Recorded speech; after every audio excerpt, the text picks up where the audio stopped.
Las prisiones. Kropotkin. Capítulo 2.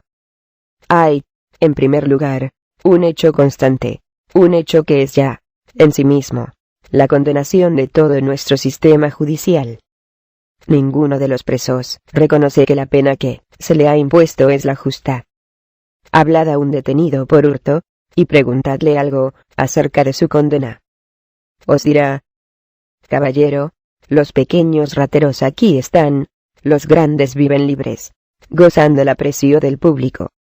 ¿Y qué os atreveríais a responderle, vosotros que conocéis las grandes compañías financieras fundadas expresamente para sorberse hasta las monedas de cobre que ahorran los conserjes, y para permitir que los fundadores, retirándose a tiempo, echen legalmente su agudo anzuelo sobre las pequeñas fortunas que encuentran a su alcance? Conocemos a esas grandes compañías de accionistas, sus circulares engañosas, sus timos. ¿Cómo responder, pues, al prisionero, sino diciéndole que tiene razón? Hablad ahora a aquel otro, que está preso por haber robado en grande. Os dirá: no fui bastante diestro. He ahí mi delito. ¿Y qué habíais de responderle, vosotros que sabéis cómo se roba en las altas esferas, y cómo, después de escándalos inenarrables, de los que tanto se habló en estos últimos tiempos, veis otorgar un privilegio de inculpabilidad a los grandes ladrones? ¿Cuántas veces no hemos oído decir en la cárcel: los grandes ladrones no somos nosotros, son los que aquí nos tienen? ¿Y quién se atreverá a decir lo contrario? Cuando se conocen las estafas increíbles que se cometen en el mundo de los grandes negocios financieros, cuando se sabe de qué modo íntimo el engaño va unido a todo ese gran mundo de la industria, cuando uno ve que ni aun los medicamentos escapan de las falsificaciones más innobles, cuando se sabe que la sed de riquezas, por todos los medios posibles, forma la esencia misma de la sociedad burguesa actual, y cuando se ha sondeado toda esa inmensa cantidad de transacciones dudosas, que se colocan entre las transacciones burguesamente honradas, y las que son acreedoras de la correccional, cuando se ha sondeado todo eso, llega uno a decirse, como decía cierto recluso, que las prisiones fueron hechas para los torpes, no para los criminales. En tal caso, ¿por qué tratáis de moralizar a los que llenan cárceles y presidios? Este es el ejemplo exterior. En cuanto al ejemplo dado en la prisión, inútil sería que hablásemos de él extensamente. ¿Sábese ya lo que es? Hable de él en otra parte, y mi artículo fue reproducido por toda la prensa. La filosofía de todas las prisiones, de San Francisco de Kamchatka, es siempre esta: los grandes ladrones no somos nosotros, son los que aquí nos tienen. Un solo hecho, por otra parte, bastará como cuadro de costumbres. Hablaremos del tráfico del tabaco. Sabido es que está prohibido fumar en toda prisión francesa. Y, sin embargo, fuma aquel que quiere y puede. Solo que esta mercancía preciosa, que mastica primero, que enseguida se fuma, y que se absorbe como rapé en forma de ceniza, se vende al precio de 4 sueldos pitillo, a 5 francos el paquete de 10 sueldos. ¿Y quién vende este tabaco a los detenidos? Unas veces los carceleros, otras los contratistas de trabajos. Solo que la tasa es exorbitante. He aquí, por otra parte, cómo se practica la operación. El detenido se hace enviar 50 francos a nombre del carcelero. Este se queda con la mitad de dicha suma y da el resto al interesado, pero en tabaco, y a precios por el estilo del citado. El contratista, por su parte, muchas veces paga el trabajo en pitillos. Y nótese bien que no solo en Francia ocurre esto. La tarifa de la cárcel de Millbank, en Inglaterra, es absolutamente igual. Se paga más a veces. Trátase de un acuerdo internacional. Advierto que, por mi parte, no doy a estos hechos gran importancia. Supongamos que se permite a los detenidos asociarse para comprar alimentos, cual se hace en Rusia, y que la administración no puede robarles nada. Supongamos que el tráfico del tabaco desaparece, y que éste es vendido a todo el mundo en el comedor. La prisión no dejará por eso de ser prisión, y no cesará de ejercer su influencia deletérea. Las causas de esta influencia son mucho más profundas. Todo el mundo conoce la influencia deletérea de la ociosidad. El trabajo eleva al hombre. Pero hay trabajo y trabajo. Hay el del ser libre, que permite a éste sentirse una parte del todo inmenso del universo. Y hay el trabajo obligatorio del esclavo, que degrada al ser humano. Trabajo hecho con disgusto, y solo por temor a un aumento de pena. Y tal es el trabajo de la prisión. No hablo del molino disciplinario inglés, en el que el hombre ha de andar como una ardilla sobre una rueda, ni de otros trabajos tormentos por el estilo. Eso no es otra cosa que una baja venganza de la sociedad. Mientras que toda la humanidad trabaja para vivir, el hombre que se ve obligado a hacer un trabajo que no le sirve para nada, se siente fuera de la ley. Y si más adelante trata a la sociedad como desde fuera de la ley, no acusemos a nadie, sino a nosotros mismos. Las cosas no son más bellas cuando se toma en consideración el trabajo útil de las prisiones. Ya dije por qué salario irrisorio trabaja allí el obrero. En estas condiciones, el trabajo, que ya en sí no tiene ningún atractivo, porque no hace funcionar las facultades mentales del trabajador, es tan mal retribuido, que llega a considerarse como castigo. Cuando mis amigos anarquistas de Clairvaux hacían corsés o botones de nácar, y ganaban 60 céntimos en 10 horas de trabajo, 60 céntimos que se convertían en 30 después de que el Estado se apropiase su parte, comprendían muy bien el disgusto que tal trabajo había de inspirar a un hombre condenado a hacerlo. ¿Qué placer puede encontrarse en semejante labor? ¿Qué efecto moralizador puede ejercer ese trabajo, cuando el preso se repite continuamente que no trabaja, sino para enriquecer a un amo? Cuando, al acabar la semana, recibe una peseta y 60 céntimos, exclama, y con RAZ6N. Decididamente, los verdaderos ladrones no somos nosotros. Son los que aquí nos tienen. Más aún, nuestros compañeros no estaban obligados a trabajar, y, en ocasiones, por un trabajo asiduo recibían una peseta. Y obraban de tal modo, porque la necesidad les impulsaba a hacerlo. Los que estaban casados, con el dinero aquel mantenían correspondencia con sus esposas. La cadena que unía la casa con la cárcel no estaba rota, y los que no estaban casados ni tenían una madre a quien sostener, sentían una pasión, la del estudio, y trabajaban con la esperanza de poder comprar, llegado el fin del mes, el libro deseado. ¿Por qué? ¿Dónde? Sino en la cárcel puede estudiar el trabajador. Tenían una pasión. Pero, ¿qué pasión puede experimentar un prisionero de derecho común, privado de todo lazo que pudiera aficionarle a la vida exterior? Por un refinamiento de crueldad, los que imaginaron nuestras prisiones hicieron cuanto pudieron para interrumpir toda relación entre el prisionero y la ciudad.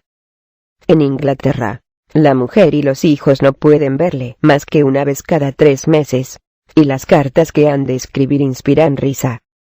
Los filántropos han llevado el desprecio a la naturaleza hasta no permitir al detenido que firme, si no es al pie de una circular impresa.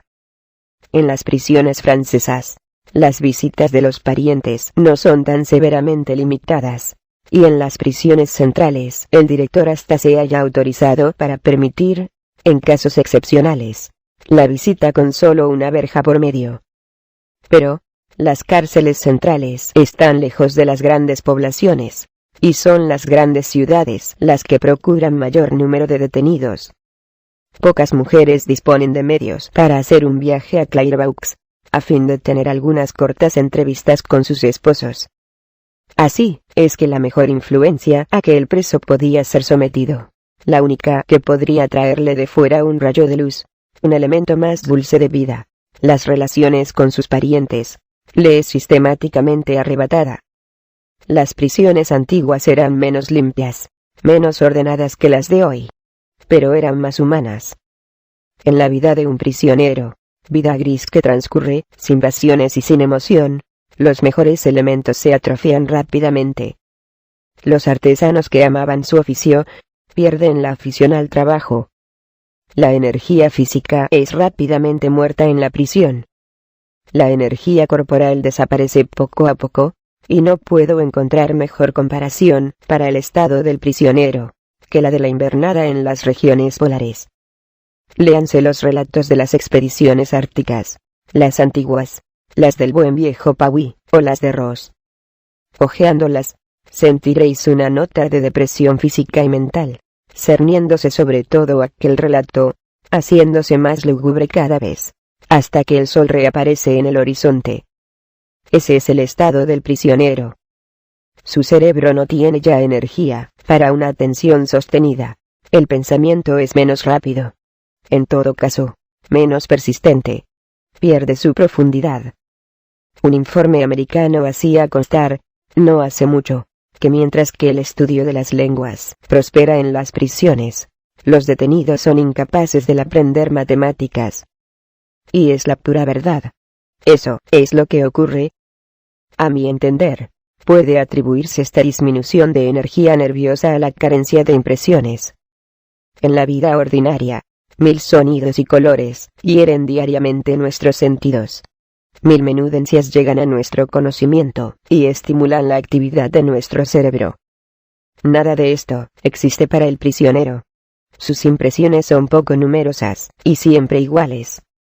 De ahí la curiosidad del recluso. No puedo olvidar el interés con que observaba, paseándome por el patio de la prisión, las variaciones de colores en la veleta dorada de la fortaleza. Sus tintes rosados, al ponerse el sol, sus colores azulados de por la mañana, su aspecto indiferente en los días nublados y claros, por la mañana y por la tarde, en verano y en invierno. Era aquella una impresión completamente nueva. La razón es probablemente quien hace que a los presos les gusten tanto las ilustraciones. Todas las impresiones referidas por el recluso, provengan de sus lecturas o de sus pensamientos, pasan a través de su imaginación. Y el cerebro, insuficientemente alimentado por un corazón menos activo y una sangre empobrecida, se fatiga, se descompone, pierde su energía. Hay otra causa importante de desmoralización en las prisiones, sobre la cual no se habrá nunca insistido lo suficiente, porque es común a todas las prisiones e inherente al sistema de la privación de la libertad. Todas las transgresiones a los principios admitidos de la moral, pueden ser imputadas a la carencia de una firme voluntad. La mayoría de los habitantes de las prisiones son personas que no tuvieron la firmeza suficiente para resistir a las tentaciones que les rodeaban, o para dominar una pasión que llegó a dominarles. Pues bien, en la cárcel, como en el convento, todo es apropiado para matar la voluntad del ser humano. El hombre no puede elegir entre dos acciones. Las escasísimas ocasiones que se ofrecen de ejercer su voluntad, son excesivamente cortas. Toda su vida fue regulada y ordenada de antemano. No tiene que hacer sino seguir la corriente, obedecer, so pena de duros castigos.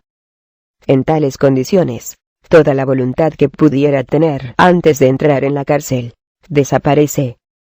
¿Y dónde encontrarás fuerza para resistir a las tentaciones que ante él surgirán, como por encanto, cuando franquee aquellas paredes? ¿Dónde encontrarás fuerza para resistir al primer impulso de un carácter apasionado, si durante muchos años hizo todo lo necesario para matar en él la fuerza interior, para volverle una herramienta dócil en manos de los que le gobiernan? Este hecho es, a mi entender, la más fuerte condena de todo sistema basado en la privación de la libertad del individuo. El origen de la supresión de toda libertad individual se halla fácilmente. Proviene del deseo de guardar el mayor número de presos con el más reducido número de guardianes. El ideal de nuestras prisiones fuera un millar de autómatas levantándose y trabajando, comiendo y acostándose por medio de corrientes eléctricas producidas por un solo guardián. De este modo se puede economizar. Pero no admite luego que hombres, reducidos al estado de máquinas, no sean, una vez libres, los hombres que reclama la vida en sociedad. El preso, una vez libre, obra como aprendió a obrar en la cárcel. Las sociedades de socorro, nada pueden contra esto. Lo único que le es posible hacer es combatir la mala influencia de las prisiones, matar sus malos efectos en algunos de los libertados. Y qué contraste entre la recepción de los antiguos compañeros y la de todo aquel que en el mundo se ocupa de la filantropía. Para los jesuitas, cristianos y filántropos, los prisioneros, cuando libres, son como la peste. ¿Cuál de ellos le invitará a su casa y le dirá sencillamente: he ahí un aposento, ahí tiene usted trabajo, siéntese usted a esa mesa y forme parte de nuestra familia? Le hace falta sostén, fraternidad, no busca sino una mano amiga que estrechar. Pero, después de haber hecho cuanto estaba en su poder para convertirle en enemigo de la sociedad, después de haberle inoculado los vicios que caracterizan las prisiones, se le vuelve a echar al arroyo, se le condena a tornarse reincidente. Todos conocemos la influencia de un traje decente. Hasta un animal se avergonzaría de presentarse entre sus semejantes, si su exterior le hiciera verse ridículo.